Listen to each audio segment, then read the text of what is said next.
Have you ever been absolutely sure about something, only to find out you were completely wrong?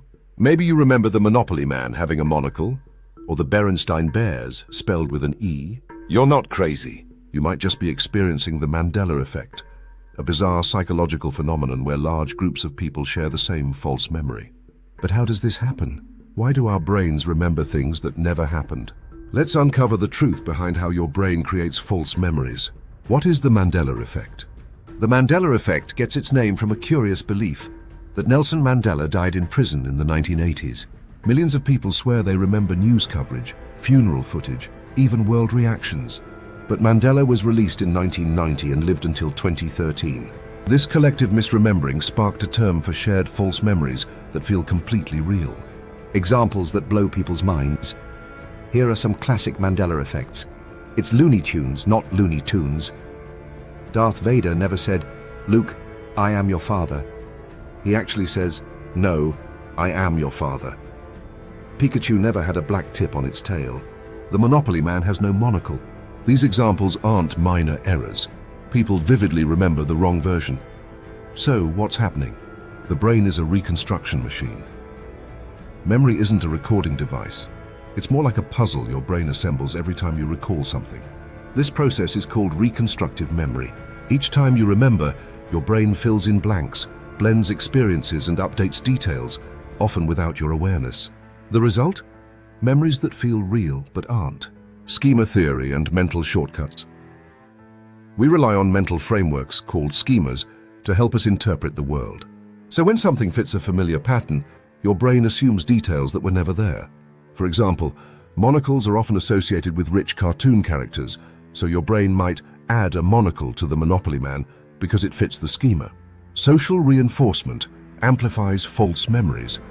False memories get stronger when other people believe them too. This is known as memory conformity.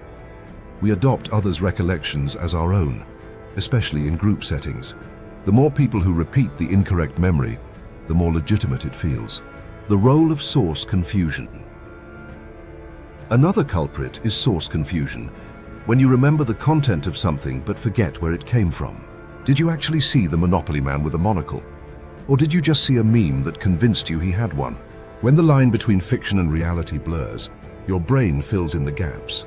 The brain prioritizes meaning over accuracy. Your brain doesn't care about accuracy. It cares about meaning. This is why it rewrites memories to align with your expectations or beliefs. In other words, if a false memory makes sense, your brain is likely to accept it. Real-life consequences of false memories. False memories aren't just quirky glitches. They can have serious consequences. In legal cases, eyewitnesses can confidently, but wrongly, identify suspects. In relationships, people can remember arguments or promises that never happened. Memory feels solid, but it's surprisingly malleable. The internet's role in spreading the effect. In the digital age, the Mandela effect spreads like wildfire. Reddit threads, viral videos, and social media debates reinforce false memories and bring them into collective awareness. The more you're exposed to an idea, even a wrong one, the more familiar and true it feels. Can you trust your memory?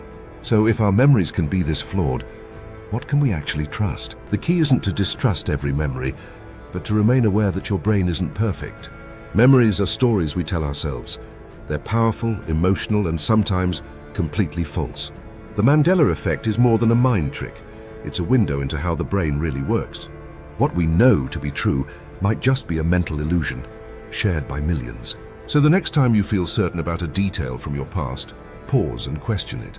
You might just be looking at another Mandela moment. Thanks for watching. And if this video changed how you see your own memories, stick around for more psychology that challenges what you think you know.